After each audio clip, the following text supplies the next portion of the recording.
vista de la sociedad actual y de su historia, ¿hasta qué punto puede el ser humano ir a mejor?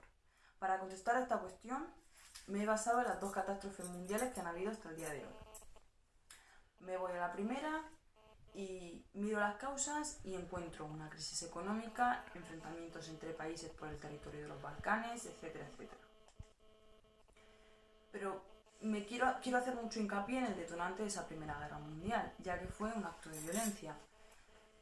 El detonante de esa Primera Guerra Mundial fue el asesinato a sangre fría del archiduque Francisco Fernando, el heredero al trono austrohúngaro. Ese día fue el primero en el que se realizó un acto de violencia que luego derivaría a la Primera Guerra Mundial, que fue un acto de violencia tras otro. Fin de la Primera Guerra Mundial y tras muchos años de violencia tenemos 8 millones de muertos, 9 millones de heridos, 1.800 eran alemanes, 1.700 eran rusos, etcétera, etcétera. Nos vamos a la Segunda Guerra Mundial y nos encontramos con la causa, pues esa gran crisis económica al principio en Alemania, ya que fue reconocida como la mayor culpable de la Primera Guerra Mundial y tuvo que hacer frente de muchos gastos.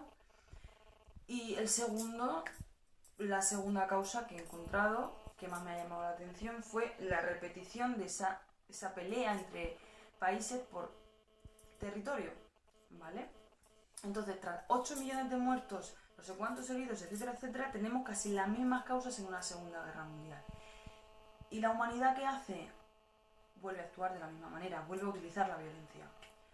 De modo que tras la invasión de Alemania a Polonia, comienza una nueva Segunda Guerra Mundial que terminaría en 1945 tras muchísimos años de pena, dolor y castigo para la humanidad.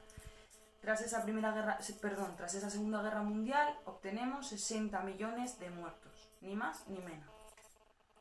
La única diferencia que yo marcaría entre la primera y la segunda es que la segunda se superó, porque Hitler consiguió hacer ver a la humanidad que una podía más que la otra, que habían humanos mejores y otros peores. Y por ese motivo, por esa gente que quiso escuchar a ese hombre, en este caso, a ese mal hombre, y ahora entenderéis por qué digo mal hombre, pues hubo una gran desgracia que fue el Holocausto, millones de judíos muertos, bueno, una desvaría. Bueno, tras esa Segunda Guerra Mundial, aparte de ese Holocausto, que fue una desgracia para la humanidad, tenemos una segunda desgracia que fue esa gran bomba atómica de los Estados Unidos, que para mí vergüenza me da, siendo yo humana, poder recordar la historia de esa manera. Entonces, tras esas dos guerras, obtenemos muertos, sufrimiento, dolor, y hoy, en pleno siglo XXI, 2014, ¿qué veo yo tras estudiar esa gran historia del mundo?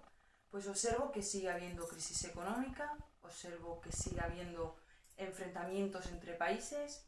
Entonces yo me pregunto, ¿esa gente que murió, para qué murió? Para nada. Entonces hoy yo quiero contestar a esa pregunta diciendo que sí, el ser humano sí que puede llegar a mejor y puede mejorar siempre y cuando deje de utilizar la violencia como método de solución a un problema, ya que está visto, comprobado y hay historia para demostrar que la violencia no es la solución de ningún problema. Entonces, como conclusión a este tema, quiero dejar muy claro que no hay razas, ni religiones, ni nada que nos diferencie. Todos nacemos desnudos y algún día moriremos. Todos somos humanos, pero hay humanos buenos y humanos malos. El día que aprendamos a escuchar a los humanos buenos y dejemos de llevarnos por los humanos malos, la humanidad irá mejor. Ese día dará gusto levantarse por la mañana. Y yo podré sentirme orgullosa del mundo en el que vivimos. Porque hoy en día sigue habiendo gente que utiliza la violencia como método de solución. Ya no solo en la guerra, sino en las familias, entre hermanos, entre primos, entre vecinos. No.